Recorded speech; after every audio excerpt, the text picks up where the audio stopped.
podamos exponer algo indudablemente que nos permite, en este caso a mí, pues abordar los temas y recordar los temas, conceptos, tópicos, etcétera. Y como les decía la clase pasada, más que nada se trata de, pues de una invitación, ¿no?, a reflexionar, una invitación a, pues nuevamente, a aperturar los libros, y aperturar ideas y también, pues establecer que el derecho penal, pues muchas veces decimos, no, pues sí, pues la tipicidad, antijuridicidad, culpabilidad, ¿no? Y a veces nos perdemos de todos los caminos que encierra cada uno de estos conceptos o cada una de estas categorías del delito. La dogmática penal nos muestra una metodología, nos muestra un camino por el cual podemos llegar a la solución de un asunto de una forma metódica, de una forma que nos puede llegar a una seguridad de que lo que estamos resolviendo, que lo que estamos pidiendo para que resuelvan, es la más adecuada. De hecho, no hay una prioridad de los elementos de la dogmática, pero sí hay una prelación lógica. No podríamos hablar de culpabilidad si previamente no hablamos de injusto. No podríamos hablar de antijuridicidad si primeramente no hablamos de tipicidad. Es una prelación lógica y esa es la estructura que la dogmática nos proporciona. Y la dogmática, como lo decíamos, pues en la mayoría durante muchísimos años pues estuvo olvidada, ¿no?, aquí en México. Gracias. Estuvo olvidada aquí en México a nivel legislativo, aunque no a nivel doctrinal, pero a nivel legislativo desde 1984 receptamos un modelo, un sistema, y después en 1994 otro. Y así tenemos, inclusive del propio funcionalismo, tenemos por ahí algunos que otros pedacitos de la dogmática funcionalista, pero esencialmente pues seguimos con el finalismo. No es que estemos estancados, sino que también la propuesta del funcionalismo, sobre todo el radical de Günther Jacobs, la verdad es que es muy complejo que podamos nosotros llevarlo. Y de hecho, ni siquiera en la propia Alemania o en algunos otros países se ha estructurado una estructura dogmática de delito conforme a lo que él propone. Pues bueno, solo para recordar en dónde estamos ubicados, y la ubicación, estamos a nivel tipicidad en este momento. Dijimos que la tipicidad estaba constituida por dos grandes grupos, un tipo objetivo y un tipo subjetivo. Veíamos en la clase pasada pues todo el tipo objetivo, y en cuanto al tipo subjetivo ya habíamos hablado de lo que es el dolo y los elementos subjetivos del injusto, y entraremos propiamente a este estudio, en este caso ya, de la culpa. ¿Sí? La dogmática penal, o el grueso del estudio de la dogmática penal, se constituye a nivel tipicidad. La mayoría de los casos que se resuelven por excluyente del delito normalmente es por atipicidad. Las otras partes, es decir, una causa de licitud o una causa de inculpabilidad, son relativamente, es muy difícil que se den, que sí se dan por supuesto, pero el mayor estudio versa sobre la tipicidad. ¿Okay? Bien. Entonces entramos al estudio de la culpa, y la culpa siempre ha tenido, o el actuar culposo siempre ha tenido una gran relevancia en materia penal, tanto que muchas figuras nacen precisamente en la culpa, ¿sí? Y a veces se han trasladado inclusive al actuar doloso. Todo esto, inclusive de la imputación objetiva, pues nace precisamente en el actuar culposo como un descuido. Cuando hablamos de un descuido implica generar un peligro.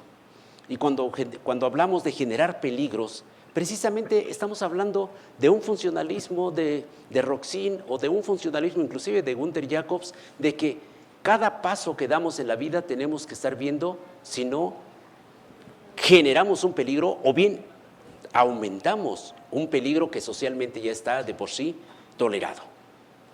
El actuar culposo hoy en día en sociedades como las que tenemos, con gran dinamismo, pues indudablemente que estamos inmersos en un mundo en donde de todo tenemos que tener cuidado.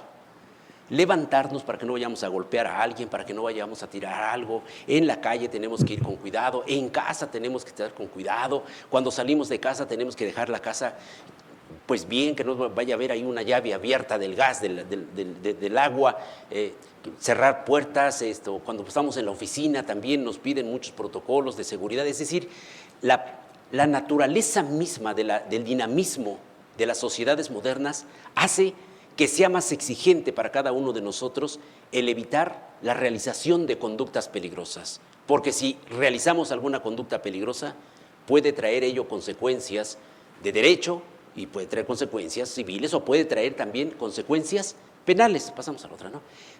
Y es indudable, y la propia naturaleza de las sociedades modernas hace que tengamos un campo en donde nosotros podemos movernos, ¿sí? Por ejemplo, se nos permite conducir vehículos, se nos permite, por ejemplo, todo el transporte aéreo. Son riesgos que se tienen que tomar. Se permite que una pipa transporte, no sé, 10,000 litros de gasolina, y eso es un riesgo, pero es un riesgo socialmente tolerado. Se nos permite la venta de determinados alimentos, se nos permite que estemos bajo tratamientos médicos. Todo ello constituye un riesgo social, pero sin embargo, en razón de la propia naturaleza del dinamismo social, esos son riesgos permitidos. Entonces, lo que no nos está permitido es que esos riesgos los incrementemos. Cuando incrementamos esos riesgos, indudablemente que nos podemos meter en problemas. El actuar culposo, a diferencia del actuar doloso, no tenemos la descripción de la conducta, sino tenemos la descripción del resultado. El que produzca un resultado típico, ¿sí?, incumpliendo un deber de cuidado. Pero no tenemos en el Código Penal algo que nos diga que el que conduciendo un vehículo haga esto, ¿no? El que siendo médico y practique una cirugía y no lo haga conforme a los protocolos médicos, o sea, no, el Código Penal no describe eso. Lo único que nos describe es, hagan esto, pero cumpliendo con los deberes de cuidados. Eso implica que todos los delitos culposos son tipos abiertos. Y efectivamente, por la propia naturaleza del delito, exige que sea el juzgador el que cierre la prohibición de materia penal. ¿Cómo? A través de la constatación de si hay o no hay un riesgo permitido, o si se incrementó ese riesgo, etcétera. Es el juez al que le corresponde en realidad, ¿no? Y en la mayoría de los delitos dolosos tenemos normalmente descritos las conductas típicas. Y de hecho la segunda parte del código, pues bueno, inclusive tenemos, bueno, como en derecho penal, todo el mundo comienza a meter cuñas, etcétera. Por ejemplo, el delito de homicidio, lo que se describe es el resultado, pero no la conducta. En el delito de homicidio, el Código Penal sanciona al que cause la muerte de otra persona. Sí, pero no nos dice aquel que tome un arma de fuego y la accione en contra de otro y le produzca la muerte, ahí está. Aquel que no, o sea, nada más el delito de homicidio son delitos, o llamados así, delitos descritos por el resultado.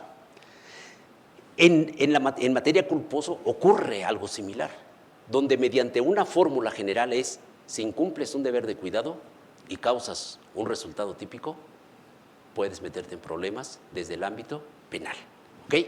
Entonces, de hecho, el artículo 9, que es el que describe típicamente qué debemos de entender por actuar culposo, la verdad es que es una maravilla de redacción de nuestro código, el actuar culposo, tal como está, ¿sí? Entonces, lo primero que nos exige es que haya un resultado típico, es decir, la tipicidad objetiva, como ya la vimos en las clases anteriores.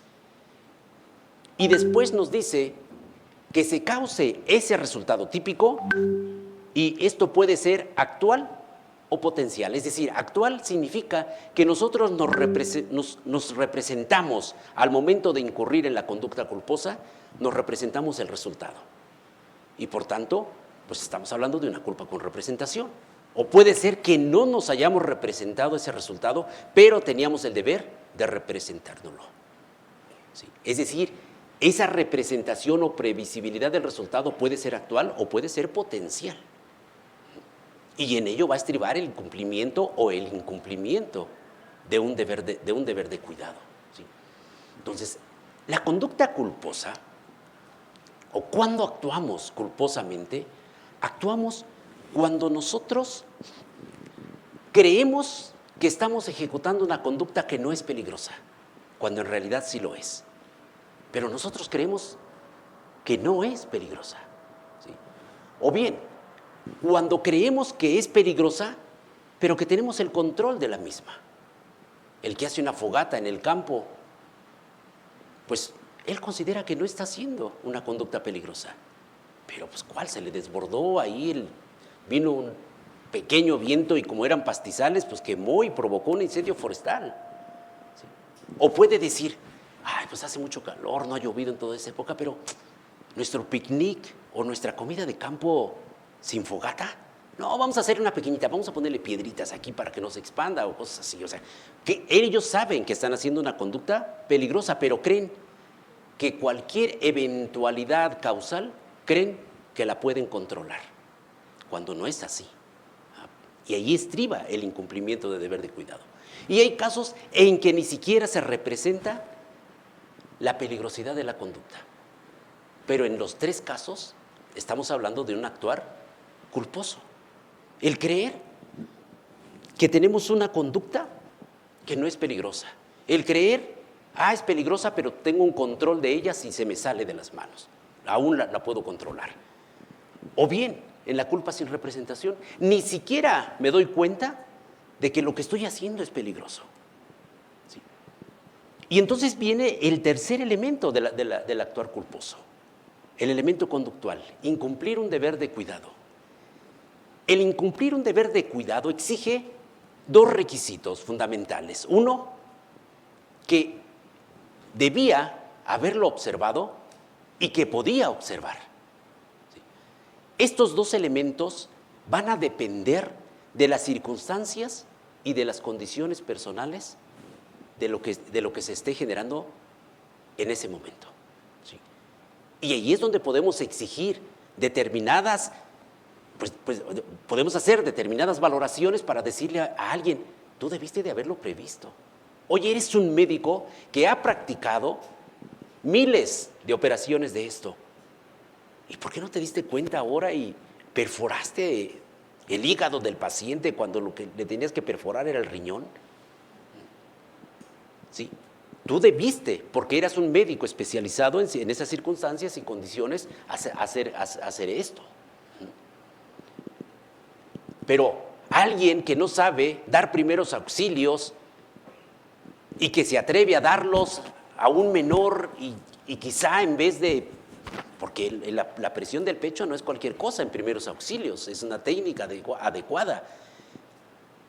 Y a lo mejor alguien pues lo hace creyendo que sabe y no sabe, o lo hace ante una situación en que pues me la voy a jugar porque solamente estoy yo y si lo revivo bien y si no lo revivo, pues de todas maneras va para allá. Entonces todas esas circunstancias y condiciones personales hace que tengamos nosotros una valoración de las circunstancias. Circunstancias y condiciones personales son valorativas. Esto es importantísimo, el determinar que las circunstancias y condiciones son valorativas. Es decir, entramos a un ámbito no de objetividad, sino de valoración dependiendo del caso de cada quien. Poníamos un ejemplo de decir, es que iban manejando, hoy no es lo mismo que yo maneje mi carro a que lo maneje el Checo Pérez, ¿no? Checo Pérez, pues, ¿cómo que no pudiste frenar o que no pudiste, pues hasta pudiste haber dado piruetas ahí en la cara y antes de llegar al peligro, ¿no? En cambio, a mí no se me puede exigir que dé una pirueta. Bueno, ni una, ni varias, ni nada, ¿no? Entonces, las condiciones personales y las circunstancias en que se está desarrollando el hecho son de mucha importancia y estas son de carácter valorativo. Y esto de cumplir o no cumplir con el deber de cuidado, de crear una conducta con peligros, me recuerda la pregunta que hicieron en esta parte, en esta ala, si podríamos nosotros siempre estar con los reglamentos, o si el reglamento podría determinar que se crea un peligro o que no se crea un peligro. Y esto les decía yo, esto es muy relativo, sobre todo en accidentes, ¿no? en cuestiones de tránsito. Hay algunas infracciones de tránsito que son irrelevantes para los eventos que ocurren con motivo de tránsito de vehículos. Por ejemplo, yo voy manejando y no traigo licencia, es una infracción. Pero eso de que no traiga licencia nada tiene que ver con el accidente que causé o con el evento que se causó. No tendría nada que ver, sobre todo aquí en la Ciudad de México, en donde vas y sacas una licencia y no te hacen examen de conducción ni nada, es ya una responsabilidad personal de que tú vas a manejar y si te metes en una bronca, pues es tuya, es tu bronca. Entonces, el no traer licencia, por ejemplo, es irrelevante esa infracción. Hay otras que son relevantes, ¿sí? Pero que también no significa que actuamos para efectos del evento, que seamos responsables. Si nosotros andamos en diciembre y nos fuimos a la fiesta del Poder Judicial de la Federación y pues como siempre se nos pasaron por ahí un poquito las copas, ¿no? Y vamos conforme a lo que dice el reglamento, la verdad es que se echa uno 2 copas y ya está uno fuera de la ley, ¿no? Y choca uno, ¿no? Oye, pero es que pues venías en estado de ebriedad. Ah, sí, pero yo no me pasé el alto. El que se pasó el alto era el que venía sobrio. Entonces, el que creó un peligro, en realidad, la conducta peligrosa la creó el otro. Y esa conducta del otro es la que se concretó en el choque. Yo venía a velocidad normal, borracho, pero venía a velocidad normal, ¿no? Entonces, vean ustedes cómo el reglamento en ocasiones nos puede dar salidas, pero eso no significa que si yo cometo una infracción reglamentaria, ya innegablemente cometo una conducta culposa. Si el reglamento me dice, mira, tú en esta avenida tú puedes circular 80 kilómetros por hora, 70 kilómetros por hora, eso no significa crear un derecho para mí. Yo no puedo atropellar a personas y decir, yo iba a la velocidad que me dice la calle. ¿No? ¿Por qué? Porque creas un peligro, precisamente, se te exige que no vayas a una velocidad mayor. ¿Por qué? Porque se pueden presentar peligros. Y se estima que en esa velocidad máxima te podrías detener. ¿Sí? Entonces, el reglamento no es sustentante necesariamente de una infracción de deber de cuidado. Los reglamentos siempre pueden serlo, pueden ser orientadores, y en ocasiones sí lo son, pero no significa que estén exentos de una valoración que tengamos que hacer nosotros de la conducta peligrosa. ¿Y cuál fue la conducta peligrosa que se concreta en el resultado? Y vean ustedes, estamos hablando otra vez como si fuera imputación objetiva. ¿Por qué? Porque la imputación objetiva nace precisamente de la conducta peligrosa de los delitos culposos. Lo que importa es que cuando tengamos un caso de culpa, siempre tenemos que ver cuál fue la conducta peligrosa. O se aumentó el peligro que ya socialmente está de por sí tolerado, y ya de equipo tenemos que ir haciendo valoraciones. Lo que quiero destacar es que incumplir un deber de cuidado, que las circunstancias y condiciones personales me imponían y además debía de observar, todo esto es cuestión de valoración. No es cuestión de objetividad, sino son cuestiones valorativas, dependiendo de cada caso en particular, ¿sí? Y ese es propiamente el actuar culposo. ¿Sí? Es muy bonito el código en razón de que establece que obra culposamente el que produce un resultado típico que previó, diciendo que ojalá que no sucediera o no lo previó en razón del incumplimiento de un deber de cuidado. Es decir, los elementos del actuar culposo está muy bien determinado en el código, ¿no? Y es importante que conozcamos bien el sentido de cada una de las palabras que utiliza el artículo 9 del Código Penal Federal con relación al actuar culposo, ¿no? Y evidentemente esto está muy cerca del dolo eventual, ¿sí? ¿Por qué? Porque cuando actuamos con culpa, con representación o en la previsibilidad del resultado que es actual, pues estamos en una línea muy pequeña con relación al dolo eventual. Y volvemos nuevamente a que cuando hablamos de culpa con representación, y aquí en México es algo muy normal, de decir, el sujeto previó el resultado, pero no lo quiso.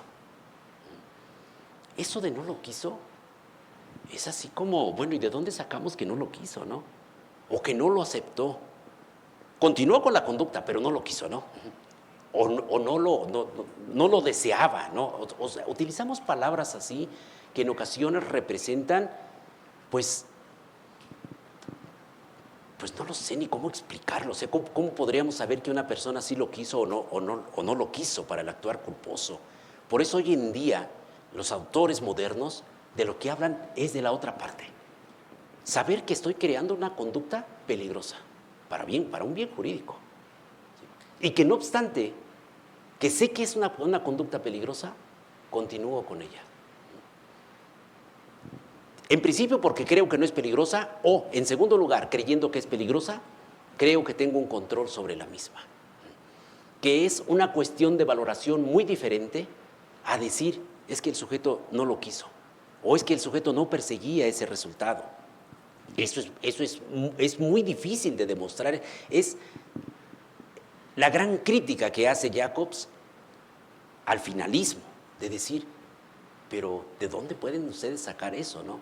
Y claro, ¿cómo se demuestran estas circunstancias ya en un proceso? Pues recurrimos evidentemente a una prueba circunstancial y decimos, pues es que de este elemento yo puedo deducir que tú lo querías o que no lo querías, etcétera. Cuando vamos en carretera y alguien adelanta a otro ya en una curva ciega, en una curva cerrada, ¿cómo sabemos si quiso o no quiso el resultado? ¿Se lo representó? Quien maneja en carretera y rebasa en una curva ciega, o sea, vamos, no basta con que él diga, no, pues es que yo nunca me imaginé que viniera un carro en sentido contrario. O sea, también hay cosas absurdas de las cuales no podemos partir. Se debió de haberlo, y si no se lo representó, pues debió de habérselo representado. Es absurdo que no se lo hubiera representado.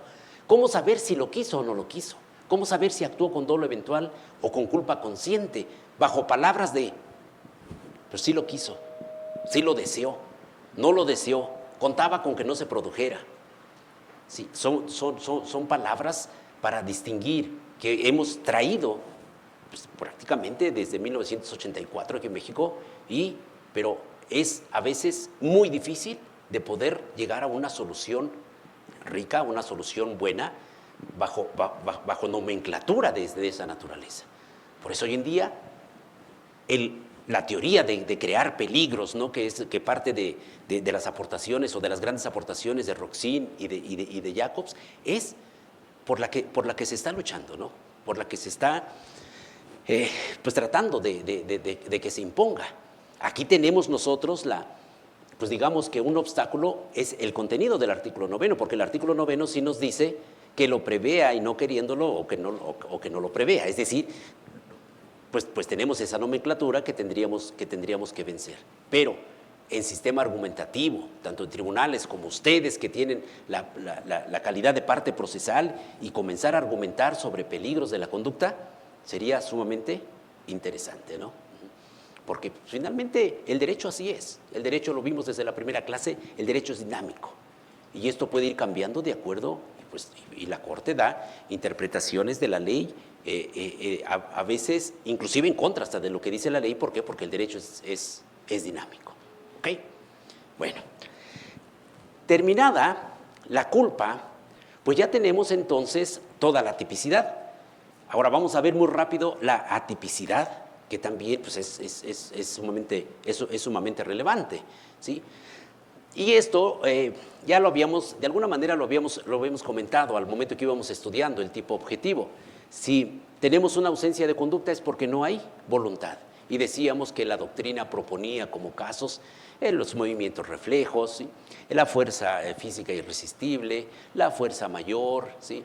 Los actos reflejos, en algunos casos, por ejemplo, sueños, sonambulismo, hipnotismo, que está todo sujeto a periciales, porque algunos autores dicen, no, eso no puede anular la voluntad, otros dicen que sí, eso será materia probatoria dentro del caso a través de dictámenes periciales, ¿sí?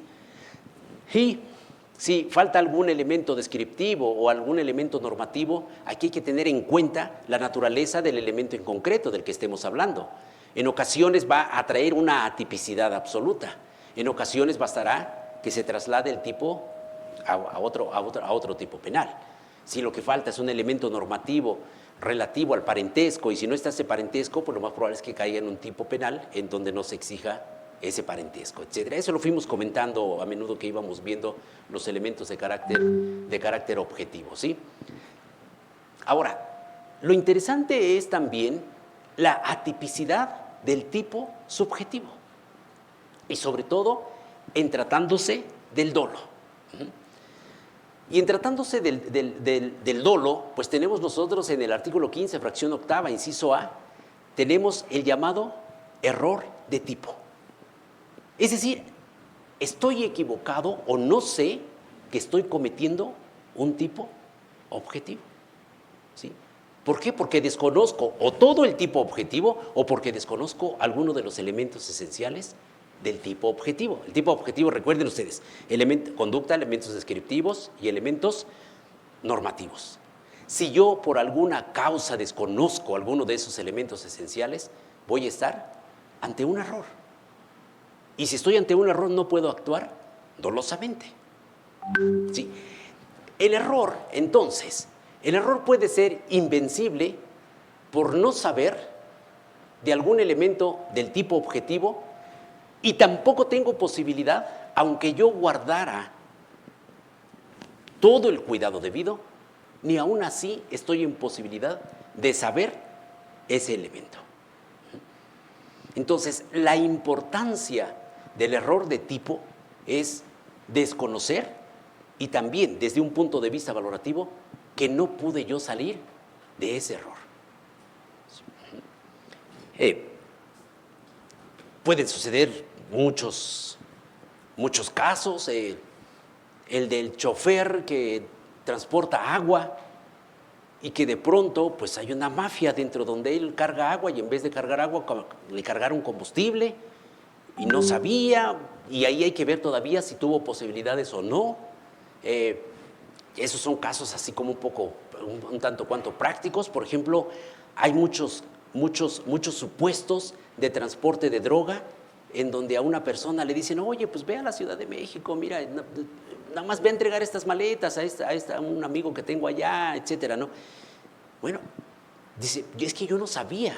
Bueno, en la sociedad en donde vivimos, o sea, el decir yo no sabía qué traían las maletas y me pagaron un viaje y después iba a regresar, eso hace que está en posibilidades de saberlo, sí. Tiene que abrir las maletas, tiene que saber qué es lo que trae. ¿Sí? De otra manera no se da el error de tipo invencible, ¿no? Recuerdo que, así en un caso extremo, recuerdo que el maestro don Celestino Porte siempre nos contaba un caso que había ocurrido por allá de 1950 en el CEMEFO, donde un estudiante de medicina pidió un cadáver para practicar, llegó, le partió la panza y resulta que estaba vivo, ¿no? O sea, ¿alguien se podía imaginar que el supuesto cadáver que estaba en el CEMEFO y que le dijeron, pues aquí está? O sea, ¿alguien se podía imaginar que estaba vivo? Pues no. O sea, ni modo que le pusieras, pues a ver si todavía respiraba o qué sé yo, ¿no? O sea, son casos extremos, pero que nos dan una idea del error de tipo invencible, ¿sí? Porque si nosotros tenemos la posibilidad de conocer ese elemento que creemos que no conocemos o que desconocemos, bueno, pues entonces pasamos a que el error es vencible, ¿sí? Pasamos a la otra hipótesis, ¿no? Y la otra hipótesis es no saber algún elemento objetivo, pero sí tener la posibilidad de saberlo. Es decir, con cualquier acto de diligencia que se hubiera puesto, él habría salido del error en el que se encontraba, ¿sí? Entonces, esto dependerá también de las circunstancias de los casos que estemos analizando. Y nuevamente volvemos a un sistema de valoración de esas circunstancias para poder determinar si el error es vencible o si no es vencible. Entonces, la posibilidad de saberlo o la no posibilidad de saberlo va a depender de las circunstancias y condiciones personales, que como ustedes pueden ver, son los mismos elementos valorativos de la culpa. ¿Por qué? Porque si yo tengo la posibilidad de saberlo conforme a las circunstancias y condiciones personales, ese actuar de error vencible da lugar a un actuar culposo, que es la consecuencia del error vencible. si conforme a las circunstancias y condiciones personales yo pude haber salido del error en el que me encontraba, significa entonces que estoy actuando culposamente. Esto con la condición de que la figura típica sea posible cometerla en culpa. Recuerden ustedes que en el Código Penal Federal tenemos un listado de qué delitos sí se pueden cometer culposamente y cuáles no. Entonces, si esa figura típica se puede cometer con culpa y por las circunstancias y condiciones personales yo estuve en posibilidad de saberlo y de salir de ese error, estaré actuando culposamente. Entonces vean ustedes cómo es que los elementos del error de tipo vencible están de la mano con los elementos de la culpa, en cuanto a las circunstancias y condiciones personales. Vamos a ver dos tesis que emitió la Suprema Corte, la primera sala de la Suprema Corte de Justicia de la Nación. La primera está buena, la segunda es para comentarla. ¿Ya está? Ok. Error de tipo, dice el código, ¿no? Dice la jurisprudencia. Y es de la novena época, no estamos tan lejos, ¿no? El artículo 15 establece como causa de exclusión del delito, entre otras, la existencia de un error invencible, bajo el cual se realiza la acción u omisión que recae sobre algunos elementos esenciales que integran el tipo penal. Hasta ahí está reproduciendo el artículo 15, fracción octava, inciso A. ¿Okay? El error, dice él, es una falsa apreciación sobre la realidad y se distingue de la ignorancia, en que ésta implica un desconocimiento total y conlleva una entera ausencia de noción sobre un objeto determinado. Entonces, el error de tipo consiste en una falsa apreciación o distorsión sobre uno o más de los elementos de naturaleza objetiva o normativa exigidos por la ley para integrar el tipo delictivo. Este tipo de error, como causa de exclusión del delito, tiene como efecto excluir el dolo o la culpa, de manera que si el error es invencible e insuperable, esto es, no pudiendo evitarse ni habiendo actuado el agente con mayor cuidado, se excluye plenamente su responsabilidad. Pero no se excluye por completo si el error es vencible o superable, sino que en términos del artículo 66 del citado ordenamiento actúa como aminorante, pues se aplica la punibilidad del delito culposo si el hecho de que se trata admite tal forma de realización. Aquí solamente dos puntos que comentar. Uno, y ahorita lo vamos a ver en la otra tesis. La primera sala aquí, en la novena época, determinó que hay una diferencia entre el error y la ignorancia. ¿Sí? Entonces, cuando yo no sé absolutamente nada, dice, eso es una ignorancia, eso no es un error, dice la primera sala. Y en realidad, eso es un error de la sala. Porque la ignorancia, que es no saber nada, en ocasiones yo actúo sin saber nada, y es error de tipo. Es error de tipo. Cuando algunos de nosotros decimos, a ver, ya terminamos este repaso de derecho penal, ¿por qué no vamos a Cuernavaca el sábado y nos echamos allá una buena divertida?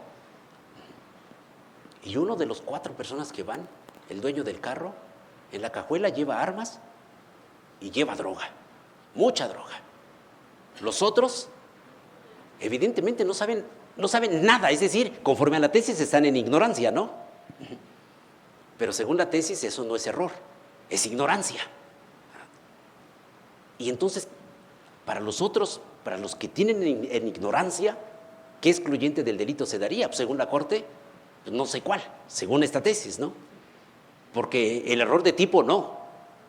¿Por qué? Porque distingue entre ignorancia y el error. Que les digo, el error es de la sala en haber hecho esa distinción. Y vamos a verlo cómo se hicieron bolas en la siguiente tesis, que es la continuación de esta. ¿Ok? Pasamos a la otra. Delito contra la salud en la modalidad de transportación. El desconocimiento por parte del inculpado respecto del narcótico transportado no constituye una causa de exclusión del delito, sino la ausencia del elemento cognitivo dolo. Ya desde el título decimos qué error de la sala. Porque si la ignorancia dice, no constituye una exclusión del delito, sino la ausencia del elemento cognitivo del dolo. ¿Cuál es la consecuencia de que no se dé el elemento cognitivo del dolo? Pues que se desconozca. Y si se desconoce, pues no hay dolo. Y si no hay dolo, pues no hay delito, porque hay una exclusión del delito en términos del artículo 15, fracción octava, inciso A. ¿Ok? Entonces, le damos lectura. El Código Punitivo Federal prevé como exclusión del delito en su artículo 15, fracción octava, inciso A, el error invencible que recaiga sobre uno de los elementos exigidos por la ley para integrar el tipo delictivo. Que aquí, bueno, siempre habría que cuidar la terminología, ¿no? Para integrar el tipo delictivo. O sea, el tipo delictivo, cuando hablamos de todo delito o del hecho ilícito, etcétera, no es correcto. Debería decir, pues, del tipo objetivo, ¿no? Que es lo que hemos estado viendo. Dicha causa de exclusión se actualiza cuando el agente del delito tiene una falsa apreciación o distorsión, es decir, vuelve la Corte a decir la diferencia que en este caso estamos en un error, sobre uno o más de los elementos objetivos o normativos del tipo penal. Debe distinguirse el error que no implica más que un conocimiento falaz de la ignorancia, que implica un desconocimiento total. La ignorancia supone la falta absoluta de toda representación y consiste en una entera ausencia de noción sobre un objeto determinado, mientras que el error supone una idea falsa, en representación errónea de un objeto cierto. De lo anterior, que el desconocimiento del narcótico transportado respecto del delito contra la salud en su modalidad de transportación prevista en el 194, fracción primera del Código Penal Federal, no actualice la causa de exclusión analizada. Es decir, el desconocimiento del transporte, dice, no excluye por error de tipo. Dice la Corte, ¿no? En el ejemplo que les ponía, vamos 4 y uno de ellos lleva mucha droga, nosotros ni sabíamos. Dice, eso no te excluye. Por lo menos no te excluye el dolo. De lo anterior, el desconocimiento del narcótico respecto al delito contra la salud de transportación previsto en el 194 no actualiza la causa de exclusión analizada, consistente en un error sobre elemento del tipo, a saber, el objeto material, sino que únicamente denota ignorancia respecto del mismo, lo que en su caso daría lugar a la ausencia del dolo, al faltar el elemento cognitivo. Bueno, y cuando falta el dolo, entonces, ¿qué vamos a hacer? Según la sala. Si falta el dolo, no hay delito o sí hay delito, ¿no? O cuál excluyente se da si es que falta el dolo. Es decir, ahí les faltó técnica, porque en realidad no hay, para efectos del derecho penal, no hay ninguna diferencia entre ignorancia y error. ¿Sí? Y eso que la hizo mi ministro preferido. ¿Sí? Y del secretario, mejor no digo porque era secretario, pero ahora ya es magistrado. Y no sé qué. Entonces, el punto es que no debemos de confundir, o como lo confundió la primera sala, ignorancia de error. O sea, toda la teoría de la dogmática penal derivada del error de tipo comprende la ignorancia, el desconocimiento, pues. El error es sinónimo de desconocimiento.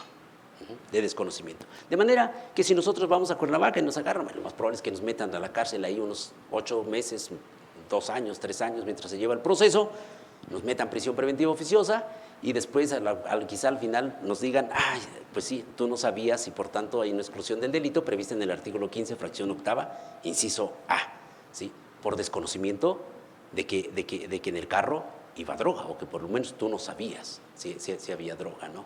Y ahora, estamos entre amigos. O sea, cuando quedan con algún amigo y le dicen, sí, yo paso por ti a tu casa, ya, le silban a uno, ya, baja, vámonos, y se sube uno al carro. ¿Acaso estará dentro de nuestro cuidado decirle, a ver, abre la cajuela, ¿no? A ver qué llevas, ¿no? Te puedo cachear, así a ver si no llevas un arma de fuego, puedo abrir la guantera, a ver si no llevas un arma. No es, o sea, socialmente no es adecuado eso.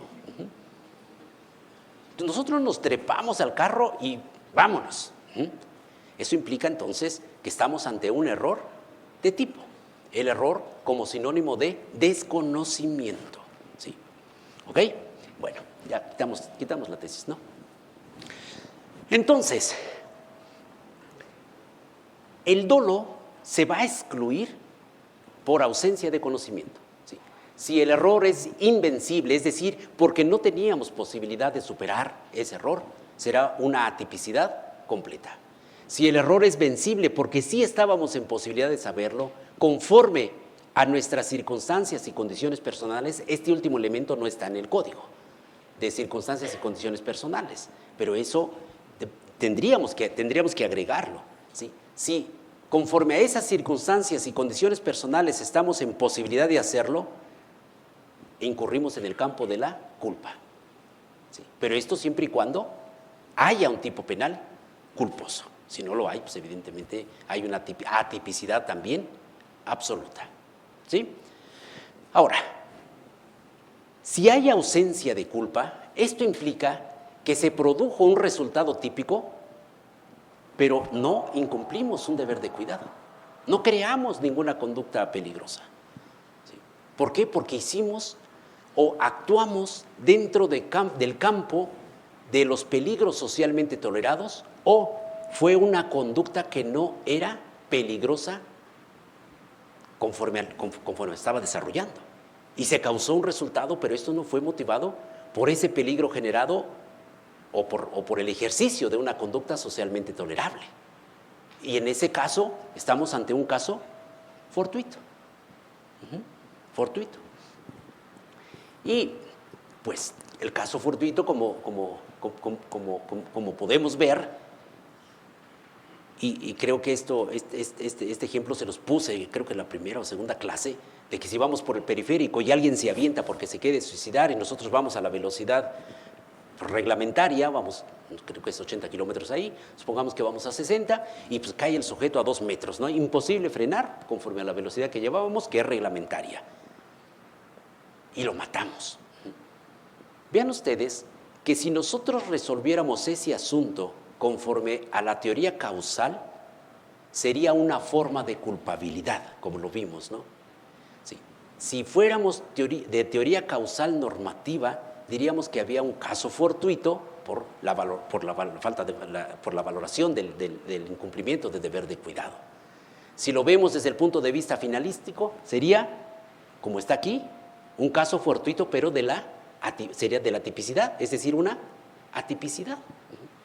Y si nos fuéramos más al funcionalismo, diríamos que no hay imputación objetiva.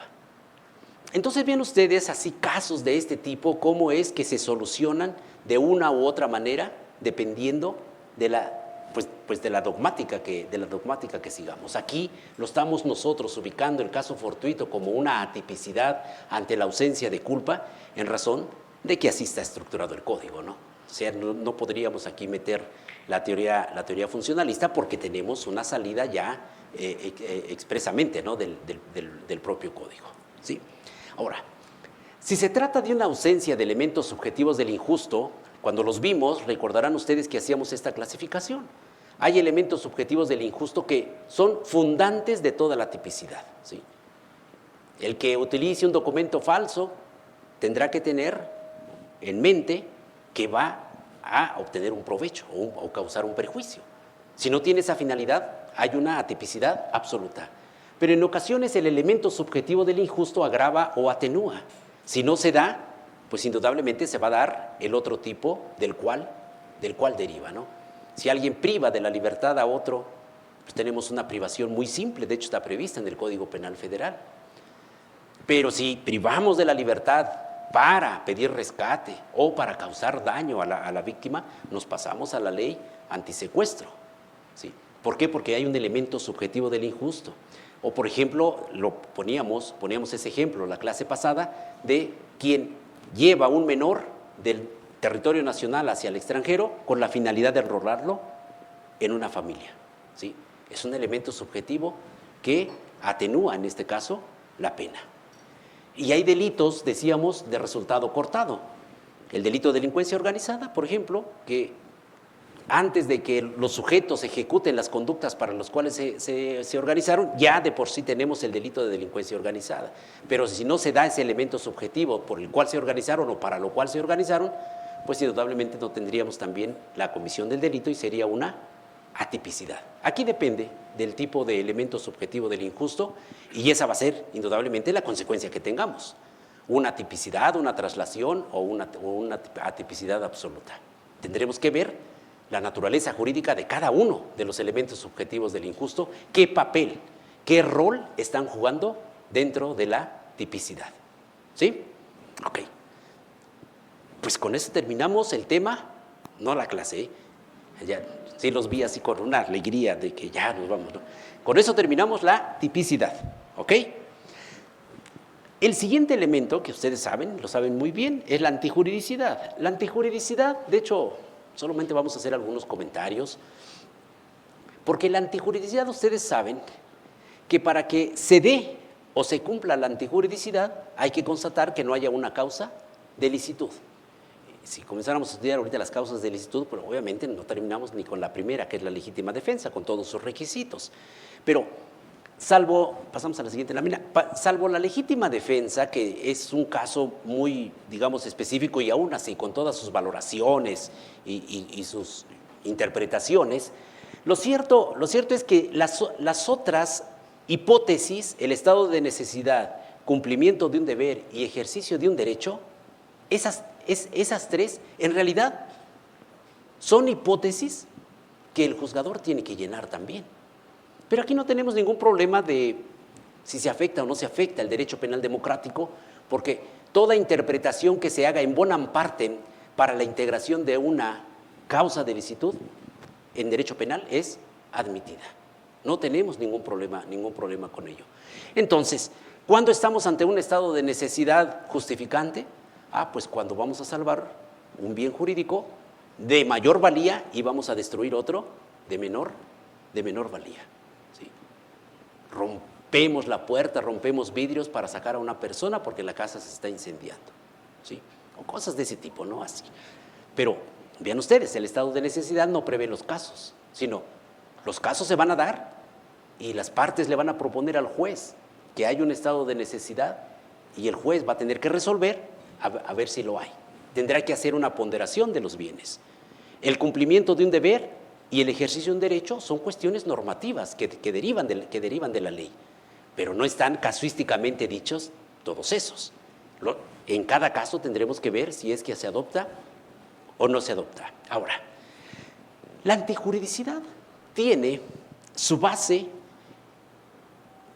en la llamada teoría bipartita de las normas. Sí, las normas, esto es un dilema nada más así medio teórico, pero siempre era el dilema de si hay normas imperativas o si además de las normas imperativas hay normas permisivas. ¿Sí? Y muchos autores decían, eso de normas permisivas no es cierto. Solo hay normas prohibitivas que prohíben hacer u omitir. ¿Sí? Son normas que prohíben. Si por alguna razón se da lo que se llama legítima defensa, estado de necesidad, cumplimiento de un deber, ejercicio de un derecho, esto en realidad da lugar, dicen ellos, a una atipicidad. ¿Por qué? Porque solo hay normas, pues, imperativas, que prohíben que hagas esto o prohíben que dejes de hacer esto otro. Y eso da lugar a una teoría que se llama teoría de los elementos negativos del tipo. Pero solamente se las enuncio para que cuando se lo encuentren, pues digan, bueno, ¿y esto de qué se trata? Se trata de que desde los 1800 se aventaron una gran discusión teórica, jurídica, sobre la existencia de normas imperativas o si también, además de las normas imperativas, hay unas normas permisivas. De hecho, en muchos libros encontrarán ustedes que las causas de licitud les llaman normas permisivas o hipótesis permisivas de actuar, ¿sí? Por eso de ahí vienen esos nombres que en ocasiones se les da a las causas de licitud. Ahora, vean ustedes, si ustedes ven el código de 1931 en su redacción original, van a encontrar como supuestos de causas de licitud, por ejemplo, también el temor fundado, el miedo grave, el cumplimiento jerárquico, que todas esas hipótesis no pueden pertenecer a la licitud, sino en realidad pertenecen a la culpabilidad y en todo caso como una no exigibilidad de otra conducta, porque no es que el derecho les autorice a realizar determinadas cosas, sino que en realidad lo que pasa es que no les queda otra más que realizar el hecho bajo un miedo grave, un temor fundado y el cumplimiento jerárquico ilícito, ¿sí? Pero eso es materia ya ahora de la culpabilidad, ya no están más dentro de las causas de licitud. Entonces, antijuridicidad, lo que tenemos que constatar y ver es si se dan las hipótesis que en el estado actual en que está nuestro código son solamente 4. Y la primera, que legítima defensa, digamos que es una hipótesis individualizada. Las otras 3 hipótesis es necesario cerrar el círculo de permisión. Y eso le corresponde al juez a través de los elementos probatorios que cada caso tengan en los casos que se están ventilando, ¿no? Y no tenemos casuísticamente cuáles son los casos de ejercicio de un derecho, cumplimiento de un deber, etcétera. No podría decir el código, ¿no? A ver, ese ejercicio de un derecho, ¿no? Cuando el vecino sembró un árbol y las ramas se crucen hacia tu terreno, tú tienes derecho de cortar las manzanas, ¿no? De este lado. O sea, no podría el código andar diciendo todo este tipo de cosas porque no, y legislativamente es imposible. Pero sí pueden decir una fórmula general que diga ejercicio de un derecho. Y ahí lo vamos a ver. Tampoco podrían decir el hotelero que pues no le paguen el hospedaje, pues podrá retener las maletas, ¿no? No, tampoco, pero sí tenemos un ejercicio de un derecho, ¿no? ¿Sí? Entonces, realmente la antijuridicidad es, obviamente, no quiero decir con esto ni que es fácil, es sumamente complicada, pero sí tendríamos que ver, y sí nos llevaría mucho tiempo estar viendo estas 4 causas de licitud. Y es más importante ver, para efectos de este mini curso, pues mejor ver la culpabilidad, ¿sí? Entonces, pasamos al tercer elemento, que es la culpabilidad. Y la culpabilidad, pues sí representa indudablemente un mayor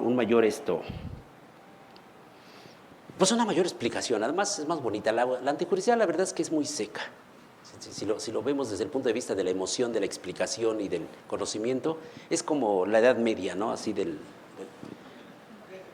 es media oscura. Pero bueno, bien, culpabilidad por el ilícito. Recuerden ustedes que la culpabilidad en el sistema causal era una relación psicológica, ¿no? Se requería que el sujeto tuviera una relación psicológica de querer o de aceptar el hecho.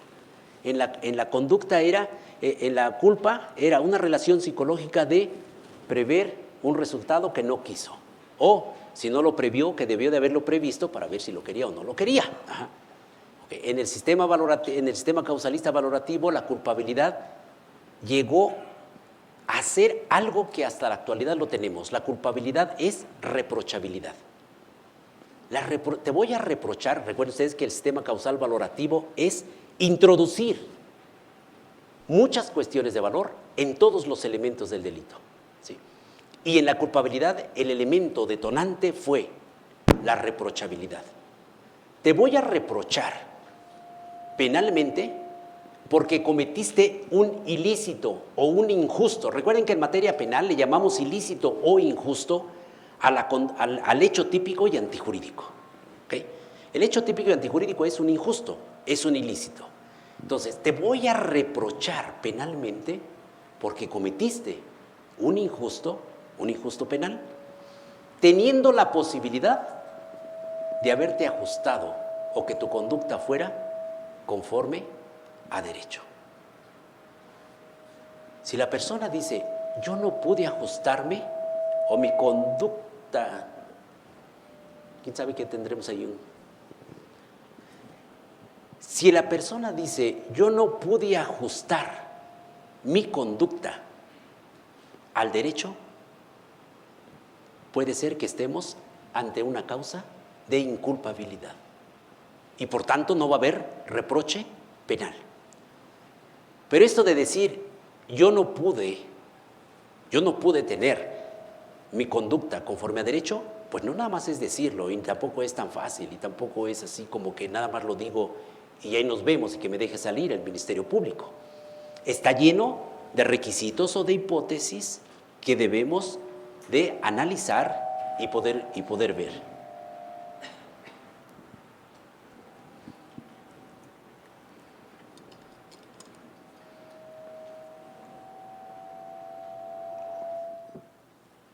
No es ninguna sustancia tóxica ni nada, es un café, es un café. ¿Ya? ¿Sí? Ok. A ver, ¿cuándo hay inculpabilidad? Inculpabilidad hay en 3 casos. Cuando tenemos una inimputabilidad, que claro, ahí están ahorita en sentido positivo, o para que haya culpabilidad, el sujeto tiene que ser imputable, el sujeto tiene que actuar con conciencia de la antijuridicidad y el sujeto tiene que haber estado en posibilidad de actuar conforme a derecho. ¿Ok? Entonces, pasamos a la siguiente lámina, empezamos con el primero de los elementos, que es la imputabilidad. Esa la pasamos. Ya está. La imputabilidad.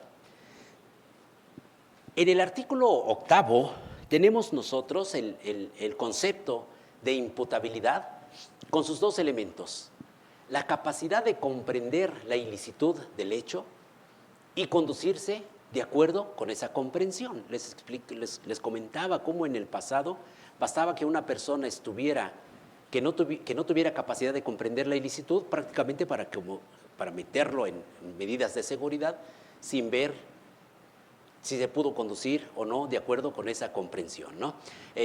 La capacidad de comprender la ilicitud tiene que ver mucho también con el tipo, pues, de limitaciones que tiene la persona, ¿no? Como dice un autor, dice, aquella persona que sufre una esquizofrenia grave y se mete a un restaurante y no paga, dice, ese no es inimputable para efectos de derecho penal, es un gorrón, ¿no? Bueno, así lo dice, ¿no? Es decir, son ejemplos chuscos, pero que ponen de manifiesto la esencia de la imputabilidad, ¿no?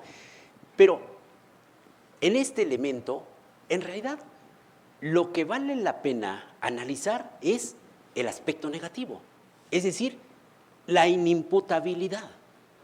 Y aquí, si nosotros, los operadores de derecho penal, en realidad estamos en manos de los peritos médicos. La imputabilidad o la inimputabilidad en realidad se va a determinar por periciales. Y prácticamente nosotros tendremos pues que hacer una valoración de los dictámenes, ¿no? Afortunadamente ahora en el sistema oral, acusatorio, el desahogo de una pericial pues pasa por un camino estricto, muy bueno, en donde lleva a alguien su perito y el otro está para contrainterrogarlo, inclusive el defensor, así ustedes con su defensor, ahí tienen a un lado también su perito que los está auxiliando, pregúntale esto, ¿no? Ya contestó eso, ahora pregúntale esto otro, ¿no? Y así, ¿no? Entonces, esto hace que los dictámenes, pues evidentemente, se les encuentre mejor riqueza para la información que le van a proporcionar al juez. Porque eso de hacerle caso a las tesis del pasado, de decir que el juez era el perito de peritos, la verdad es que no.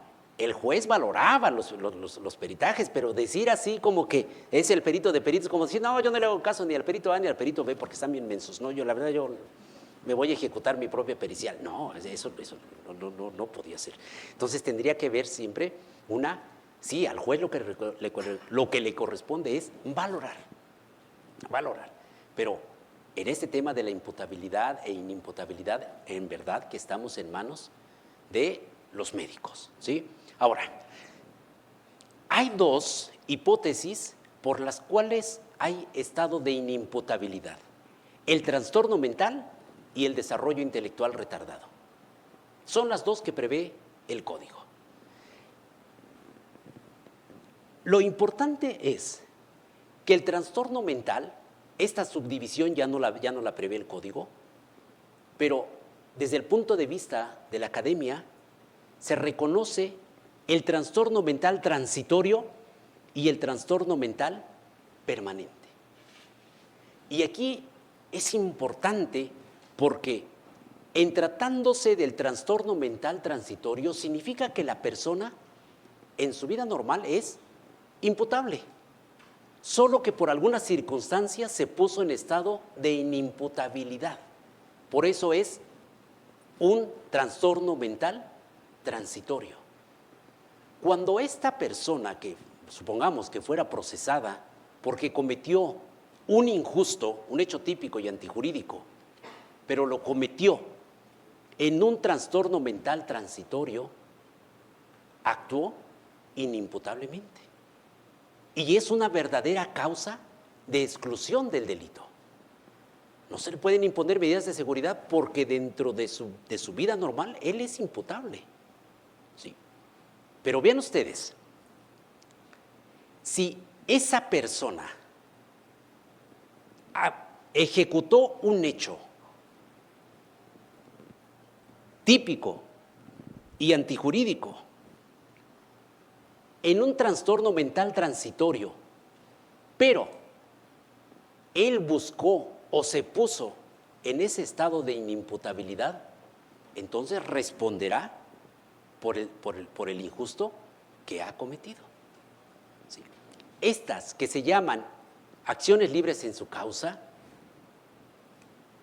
es una hipótesis de inimputabilidad sumamente discutible porque, por una parte, el Código Penal exige, dentro de la causa de inimputabilidad, fracción séptima, dice, al momento de cometer la conducta, el sujeto esté en un trastorno mental o en un desarrollo intelectual retardado. Es decir,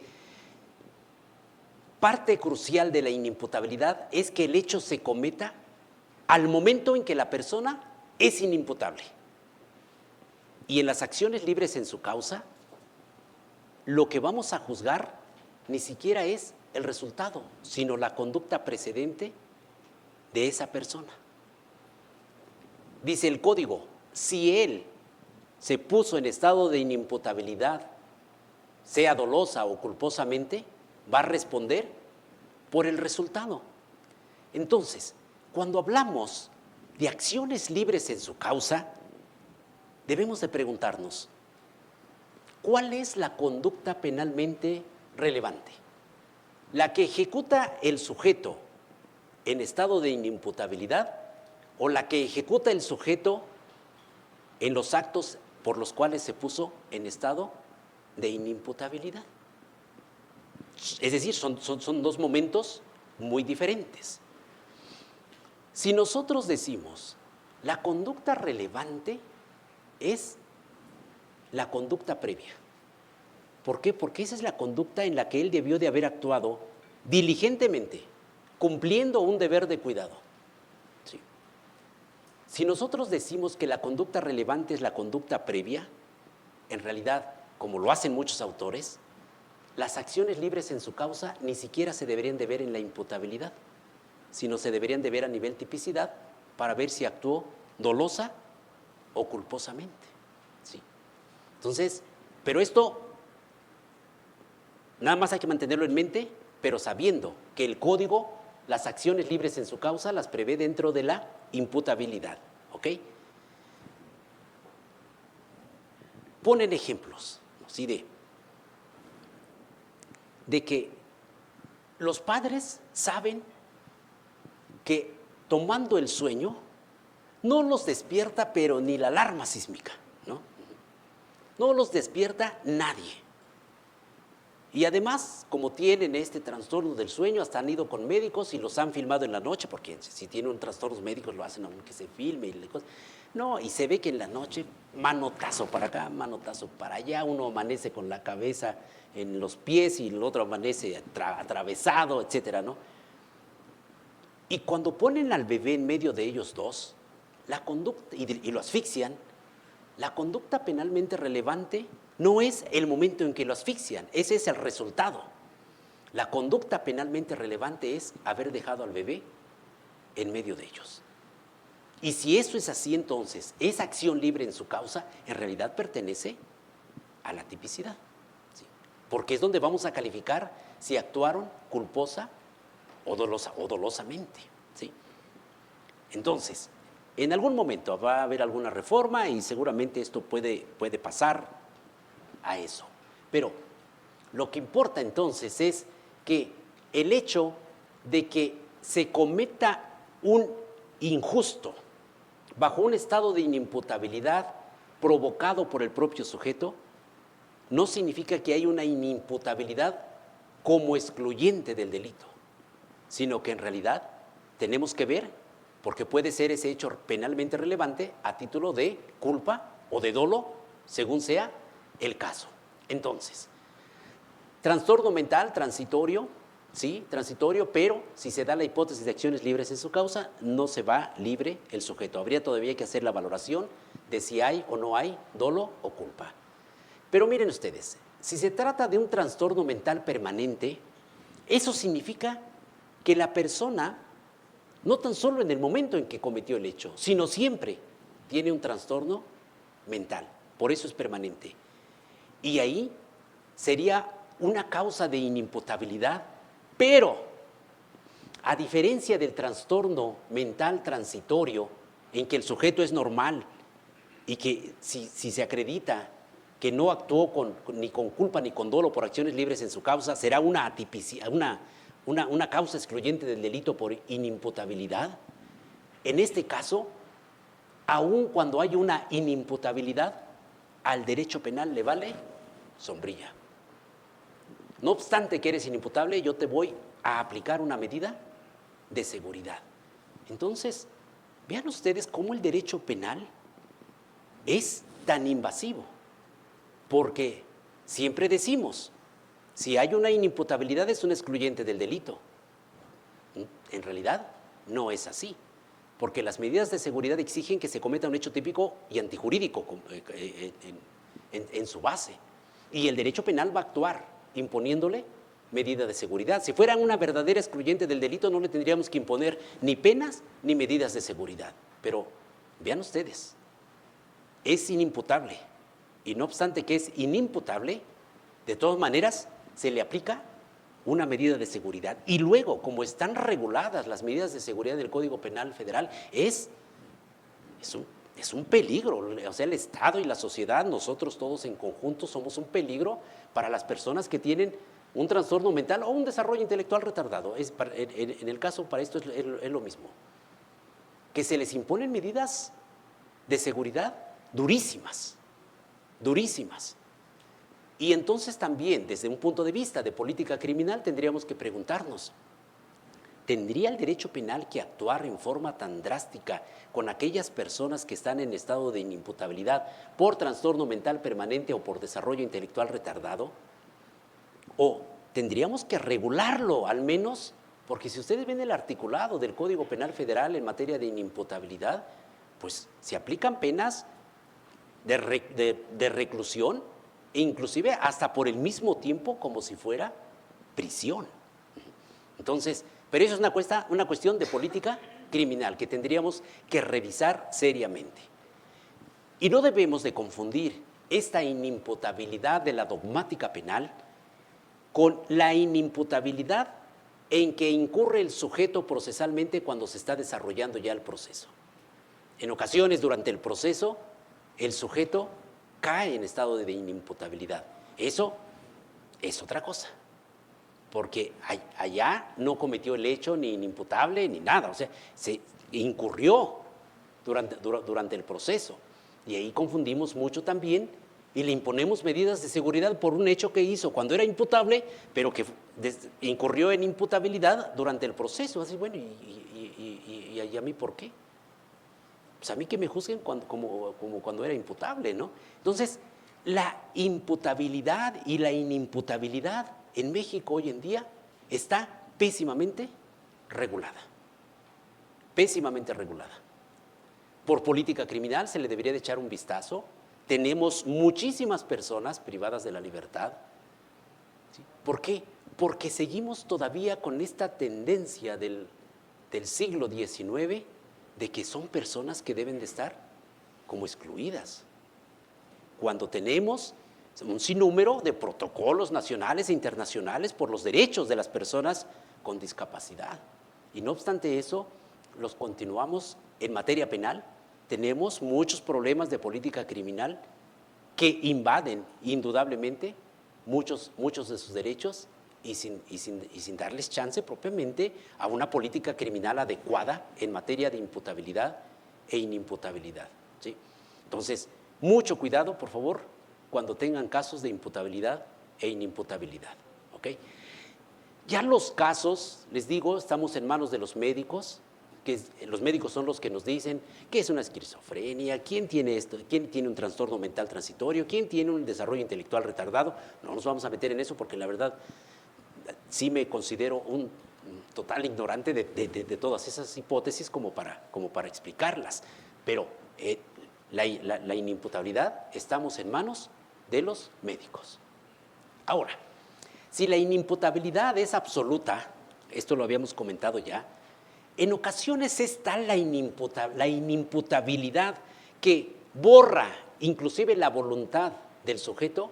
En realidad estamos en una hipótesis de ausencia de conducta, lo habíamos comentado, ¿sí? De ausencia de conducta. Pero en ocasiones la inimputabilidad está disminuida. Dice el código, si está disminuida, le vamos a poner una pena disminuida, pero también una medida de seguridad. Inclusive se aplica el sistema vicarial de la imputabilidad en materia penal. Le puedes imponer pena y le puedes imponer medidas de seguridad si la inimputabilidad está solo disminuida. Entonces, pues habría que preguntarnos también este tema vicarial, pero bueno. Y si es grave, pues entonces es una inimputabilidad del artículo 15, pero solo en el aspecto de trastorno mental transitorio, porque en las otras, pues ¿de qué le va a servir que le digan que es inimputable? Si de todas maneras le van a imponer una medida de seguridad. Es decir, lo que les quiero, el mensaje es, no toda inimputabilidad es una excluyente del delito. ¿Cuándo es excluyente del delito? En ciencia es cuando hay trastorno mental transitorio y que no se haya provocado. En todos los otros casos habrá una inimputabilidad, pero el Estado se toma el derecho de que si es mediante trastorno mental permanente o si es desarrollo intelectual retardado, el Estado se toma el derecho de imponer medidas de seguridad. Entonces, no es excluyente del delito, ¿sí? O por lo menos lo que dice el 15 literalmente no es cierto. De hecho, es una mentira. Pero bueno, ok. Mucho cuidado en cuestiones de imputabilidad y de inimputabilidad. Hay muchas cosas que pertenecen, insisto, a la política criminal, pertenecen al Estado, pertenecen al legislativo, pero eso no significa que no tengamos nosotros que estar machacando y machacando y machacando en la protección de los derechos de las personas discapacitadas. ¿Ok? Bueno, esa es la primera causa de inculpabilidad. Es decir, yo no le puedo reprochar a alguien penalmente haber cometido un injusto si primero no constato que tiene la capacidad de comprender el carácter ilícito o de conducirse de acuerdo con esa comprensión. ¿Ok? La segunda hipótesis de inculpabilidad, conciencia de la antijuridicidad del hecho. La conciencia de la antijuridicidad del hecho comprende a su vez que el sujeto debe de conocer la ley o la norma que contiene la prohibición penal. O también debe de conocer el alcance de la norma. O también o puede ser también que él crea que su conducta está justificada y que por tanto no tiene conciencia de la antijuridicidad, ¿sí? Ahora, esta hipótesis, recuerden ustedes que durante toda la historia prácticamente de la humanidad, si no es que hasta nada más el siglo pasado, se decía que el desconocimiento de la ley a nadie beneficia. Era un postulado romano. El desconocimiento de la ley a nadie beneficia, ¿sí? Pues en materia penal sí. En materia penal sí. ¿Por qué? Porque no podemos hacer juicios de reproche cuando no tenemos una conciencia de que lo que estamos haciendo es antijurídico. Habíamos visto cómo en 1983, en el artículo 59 bis, se introdujo en el Código Penal Federal el error de prohibición, pero solo era para cuando una persona estaba atrasada culturalmente. No sé si se acuerdan, vimos ese artículo, y ya después, en 1984, se adoptó general. Si alguien desconoce la ley penal o su alcance, o porque crea que su conducta está justificada por una causa de licitud, pues en realidad no podemos reprocharle esto penalmente. Pero ahora, este punto es fino y evidentemente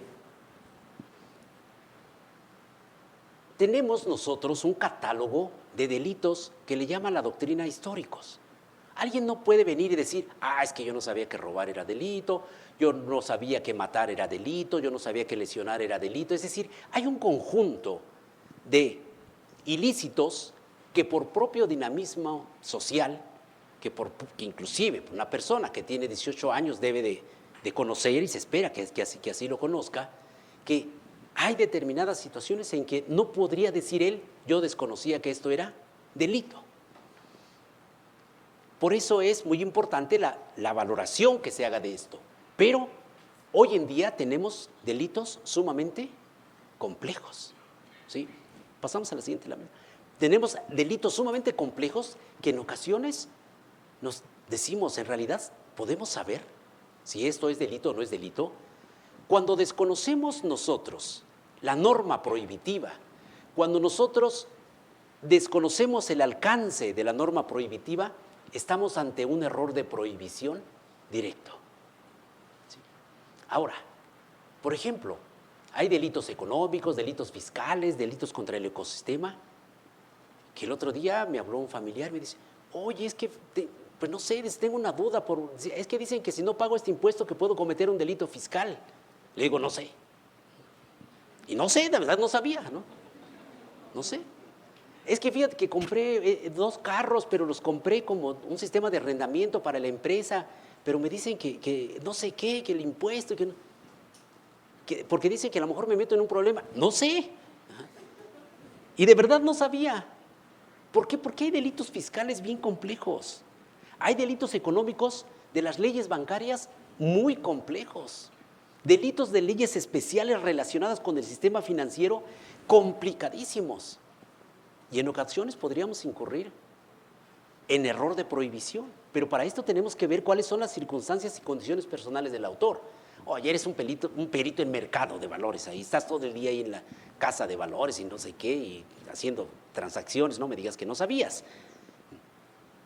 Por ejemplo, puede decir alguien, es que yo traía esta droga. Oye, pero es que no sabías que traer droga era delito. Sí, pero es para mi consumo y pues yo veo diario en las noticias y dicen que la Corte ya despenalizó el delito, que ahora sí ya podemos fumar, que ahora sí ya podemos transportar. Pues yo pensé que ya. Bueno, hay que ver las circunstancias. A lo mejor efectivamente está ante un error, ¿no? O creemos que quizá estamos cometiendo un delito y decimos, pues yo mejor voy con un abogado. A lo mejor como mi familiar, ¿no? Y va con un abogado y el abogado le dice, no, ni te preocupes, eso no es delito. ¿Y cuál? Si era delito, ¿no? O sea, hay situaciones que podemos caer en error y entonces para ver si tenemos un error, pues hay que ver qué medios tenía el sujeto para salir, consultas jurídicas. Por ejemplo, reincidencias, si ya lo habían sancionado por un hecho y ahora comete otro y dices que yo no sabía que era delito, vamos, eso ya hay que, ya nada más, ya hay que, hasta desde el auto de vinculación hay que ponerle ya la sanción. Hay que ver qué razones teníamos para pensar que es ilícito, circunstancias personales, circunstancias del tipo. Todo esto hay que analizarlo para poder determinar si efectivamente estaba ante un error o no. El error sobre el alcance de la ley, ¿sí? Por ejemplo, si yo con una navaja destruyo la llanta de un carro, pues evidentemente que es daño en propiedad ajena, ¿no? Pero si le bajo las llantas, ¿es daño en propiedad ajena o no lo es? Pues ya entramos en discusión, ya no está tan fácil. Entonces el que diga, bueno, pues es que yo pensé que dañar la llanta pues era rajarla, pero bajarle el aire, pues yo pues, no creía que fuera delito. Y a lo mejor se encuentran un fiscal y un juez que compran la idea de que bajarle las llantas, el aire a las llantas es delito. Bueno, es discutible. Entonces vean ustedes cómo comenzamos a entrar en conflictos sobre el alcance de la ley, ¿no? Dice, oye, dispusiste de la cosa que estaba embargada. Sí, pero pues ayer a mí me llegó un oficio de que se iba a haber una audiencia para levantar el embargo. Dice, pues si ya se va a levantar, pues entonces ya no está embargado, ¿no? Entonces yo ya puedo disponer de él, ¿no? Entonces, él cree que ya está, por ejemplo, en un ejercicio de un derecho, ¿no? O puede decir, sí está embargado, pero está embargado por lo que yo cometí, pero a mi esposa no le embargaron y ese bien es conyugal, entonces hicimos disposición nada más de lo que le correspondía a mi esposa y no a mí. Es decir, vean ustedes cómo se puede comenzar a discutir y a hacer complejos determinados casos para poder determinar si hay error de prohibición directo sobre la existencia de la ley o sobre el alcance, ¿sí? Por ejemplo, en delitos de ecosistemas sobre cantidades, que no puedas llevar por ejemplo, no sé cuántos metros cúbicos de tablas, ¿no? Y decir, pues es que, no, es que el metro cúbico yo pensé que nada más era medir y es lineal, pero ahora me dicen que no, que cúbico implica otra cosa, ¿no? Etcétera. Entonces, se pueden comenzar a meter situaciones que podría efectivamente llegar a concluir que no podemos reprochar a una persona por error de prohibición directo. Pero ahora, podemos tomar, por ejemplo, como referencias ese tipo de cosas para ver si el error era invencible. Porque si el error es vencible, es decir, si tomamos algunos parámetros para poder concluir que el sujeto actuó bajo un error vencible, entonces eso no te exime. Te vamos a aplicar una sanción, pero atenuada. Debiste de haber tomado muchas precauciones, que no las tomaste, era vencible. No, bueno, te aplicamos una pena disminuida conforme al artículo 66 del Código Penal Federal, ¿no? Entonces, vean ustedes la complejidad que implica también el error de prohibición en sus dos segmentos, tanto en el error directo como en el error de prohibición indirecto, como lo vamos a ver ahorita. El error de prohibición indirecto implica que la persona cree que su conducta está justificada porque le asiste una causa de licitud. ¿Sí? Y aquí se dan, normalmente, o por lo menos la doctrina lo divide en tres hipótesis. Uno, sobre la existencia de la causa de justificación, ¿sí? Hasta hace poco teníamos, por ejemplo, que los padres le podían dar 2, 3 apes a los niños cuando desobedecían, ¿no? Y ahora ya no. Y el papá le da 3 apes y lo denuncia. Dice, oiga, ¿pero qué no existe el derecho de corrección? ¿Qué no es un derecho de los papás darle 2, 3 apes a los niños cuando se portan mal? Es decir, vean ustedes que aquí el papá cree que hay una causa de justificación que ya no hay. Es decir, el error se da sobre la existencia misma de la justificación. Pero puede ser que sea sobre los límites de la causa de justificación. La legítima defensa, ¿qué exige? Pues que repeler una agresión actual en la misma proporción de la agresión. Pero si yo tengo mi huerto de duraznos y veo que un chamaco se está robando un durazno, yo saco mi escopeta y lo mato, yo digo, pues es que es legítima defensa, yo estoy protegiendo mi patrimonio. No, bueno, el caso evidentemente lo van a sancionar siempre, nada más es para poner en contexto de que en ocasiones el sujeto cree, por un error, respecto de los límites de la causa de licitud, que en este caso evidentemente que no vendría, nada más lo pongo como ejemplo para dar relevancia a cómo se manejaría un error de prohibición indirecto sobre los límites de la causa de justificación. Y otro, y esa es la más conocida, sobre los presupuestos de una causa de justificación. En este caso, de lo que se trata es de que la persona cree que efectivamente se da la causa de licitud, pero esto por un error. Es el clásico ejemplo de la legítima defensa, en donde alguien cree que va a ser atacado por un tercero y dice, me va a atacar, porque ya me habían dicho mis amigos que él andaba diciendo que donde me viera, ahora sí, iba a acabar conmigo, que me iba a matar. Y entonces me adelanto y lo privo de la libertad cuando el otro sujeto ni arma traía, nada. Entonces, él creía que iba a ser atacado cuando en realidad no. Entonces, estamos bajo un error de prohibición indirecto sobre los presupuestos de la causa de la justificación. Entonces, son 3 hipótesis en que se puede dar un error de prohibición indirecto sobre esto. Y también tendríamos que ver si el error es invencible o si el error es vencible. Si estamos en invencible, pues será una excluyente de la culpabilidad, pero si el error es vencible, pues estaremos ante una reprochabilidad atenuada y por tanto con una pena privativa de libertad también atenuada. ¿Sí? Entonces, vean ustedes el manejo, pues, del error de prohibición y cómo es que hoy en día podemos nosotros llegar a manejar y estar por sobre aquel postulado de que decían que el desconocimiento de la ley a nadie beneficia. Yo no sé si en otras materias siga vigente, en materia penal no lo es tanto, sigue vigente en un gran grupo de delitos, pues que evidentemente todos sabemos que son delictuosos, pero en muchos casos, y sobre todo con esta efervescente actividad legislativa, en donde de un día para otro ya cambió el Código Penal, en donde de un día para otro las leyes especiales ya prevén delitos nuevos, etcétera. Entonces estamos muy expensas también de efectivamente incurrir en un error de prohibición. A ver, tenemos una tesis ahí, creo, ¿no? Por ejemplo, aquí, les decía a ustedes en el caso de la reincidencia, ¿no? De que si un sujeto reincidió sobre lo mismo no puede decir, es que yo no sabía que era delito, ¿no? Aquí es un caso más o menos parecido, en donde error de prohibición no se actualiza tratándose del delito de falsedad de declaración si previamente el denunciante o querellante fue protestado para conducirse con verdad. Es decir, basta el título, no vamos a leer todo el texto, basta el título para advertir que si a una persona le dicen, si usted se conduce con falsedad, le vamos a imponer una sanción. Y él no puede decir, es que yo no sabía que declarar falsamente era delito, ¿no? O sea, hay situaciones, circunstancias que nos van a conllevar a una conclusión ineludible de que la persona sabía que lo que estaba cometiendo era delito, ¿no? Y pues aquí, como dice Bacigalupo, pues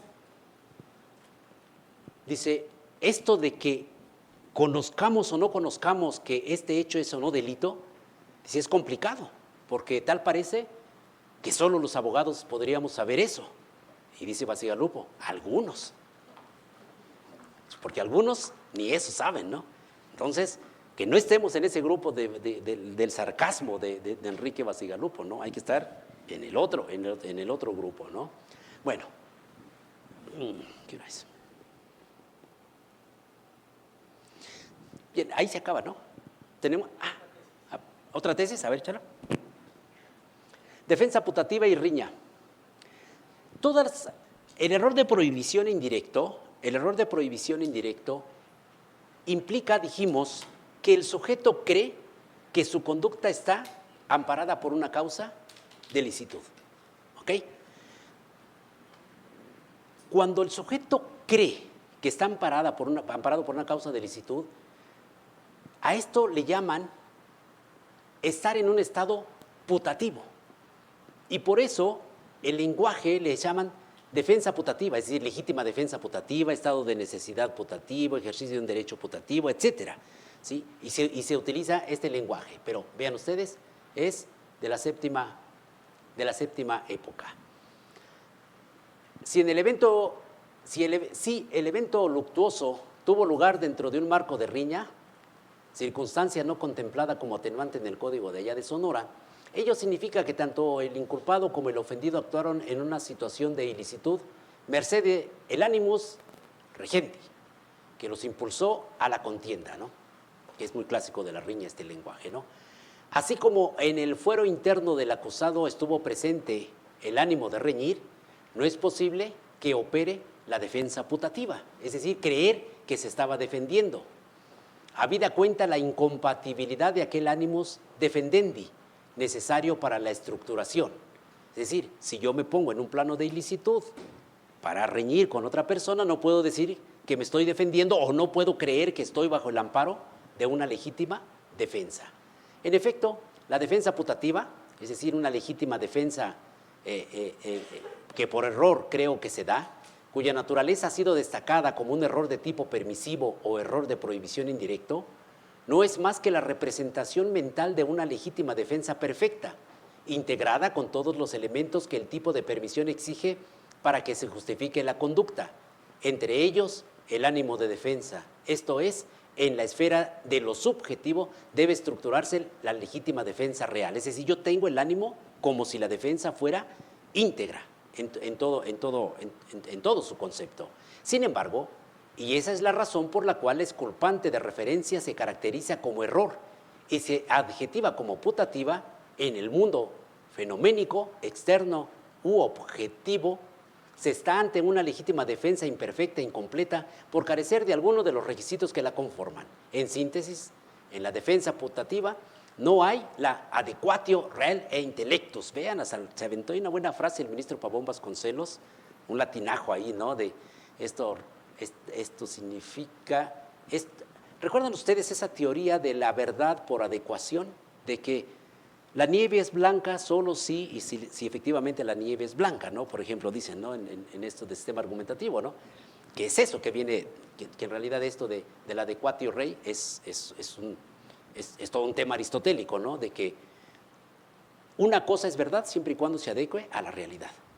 Entonces, aquí lo utilizan al revés, que en realidad, recuerden ustedes que casi todas las ideas aristotélicas fueron retomadas por Santo Tomás de Aquino, ¿no? Con la escolástica, y hasta aquí el ministro se la avienta. No hay adequatio rei intellectus, expresión tan cara para los escolásticos. No sé si tan cara, evidentemente es de cariño, ¿no? En este caso, ¿no? Tan apreciable por los escolásticos.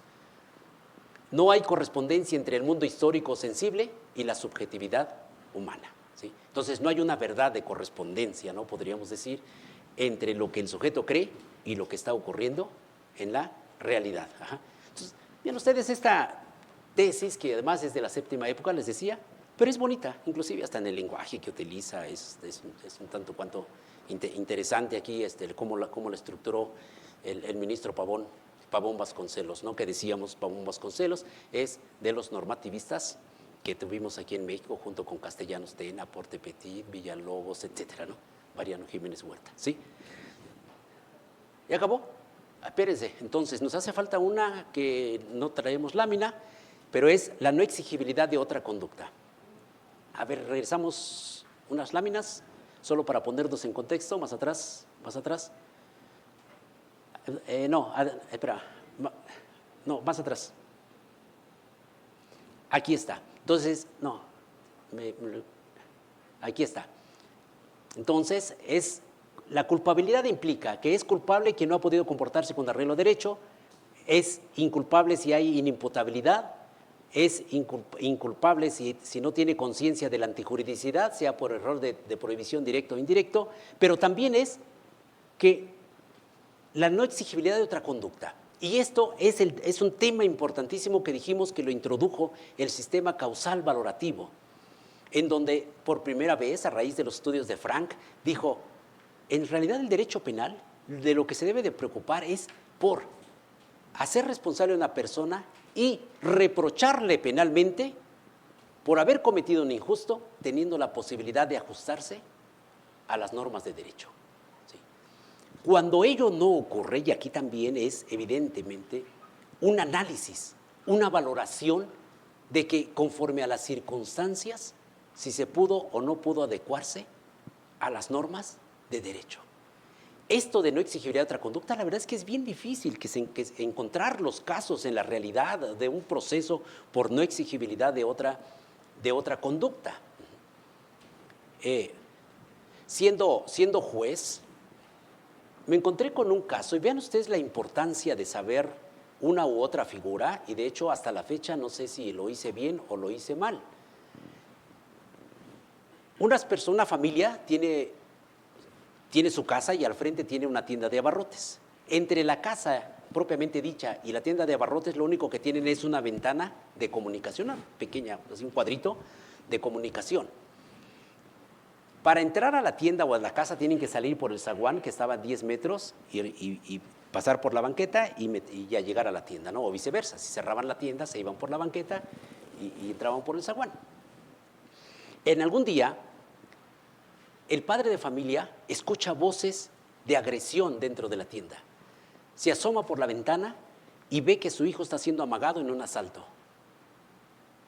Da la media vuelta y cuando da la media vuelta escucha inclusive disparos de arma de fuego.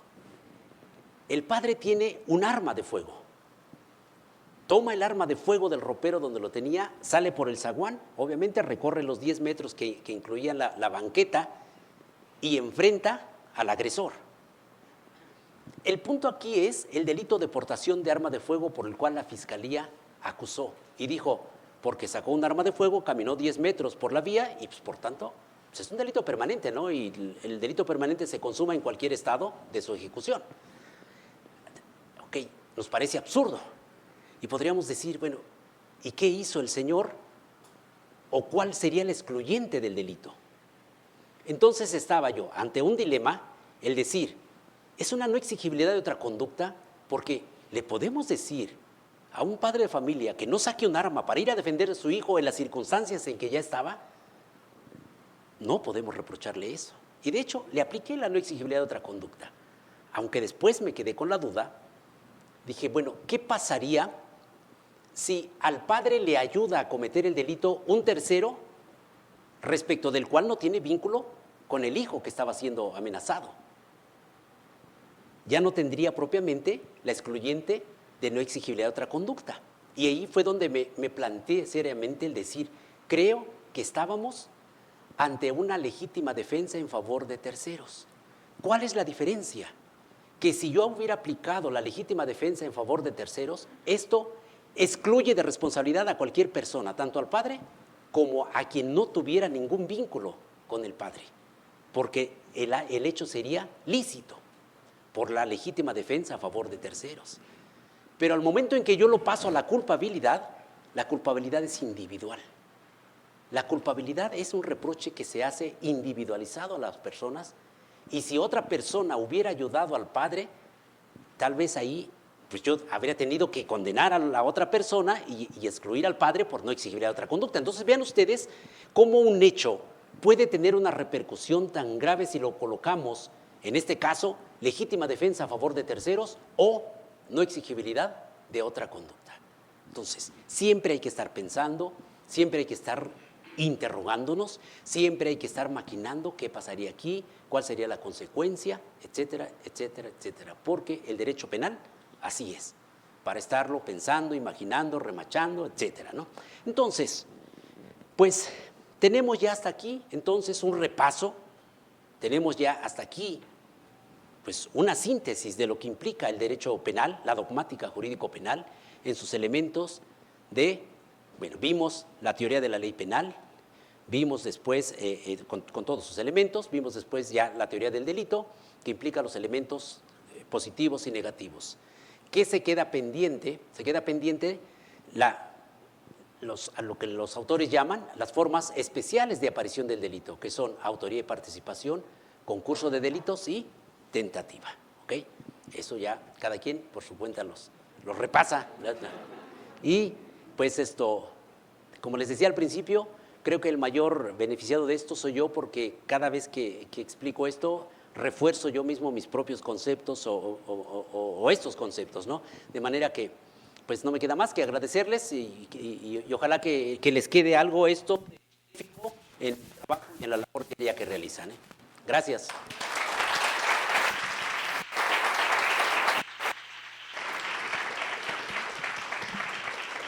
Muchas gracias al magistrado Héctor Lara. A nombre de la magistrada Taisia y del instituto, le entregamos un pequeño reconocimiento y sobre todo darle las gracias por habernos acompañado, por haber generado este repaso, que espero haya sido de utilidad para todos y todas, y por recordarles que la dogmática es una gran herramienta que en la actualidad, la verdad, lo hemos dejado mucho de lado, pero pues nos sirve para resolver nuestros casos. No todo se resuelve con cuestiones procesales, de pruebas, procedimiento abreviado, sino que esto en realidad es una herramienta súper útil para todos y todas. Y muchas gracias, magistrado. No, muchísimas gracias. Bueno, muchísimas gracias. Gracias, en principio, muchísimas gracias a ustedes, a los oyentes. Muchísimas gracias también al personal aquí del instituto. Muchísimas gracias a la magistrada Taisia Cruz Parcero, directora de este instituto, por el espacio por una parte y también pues por este reconocimiento, ¿no? Muchísimas gracias a todos.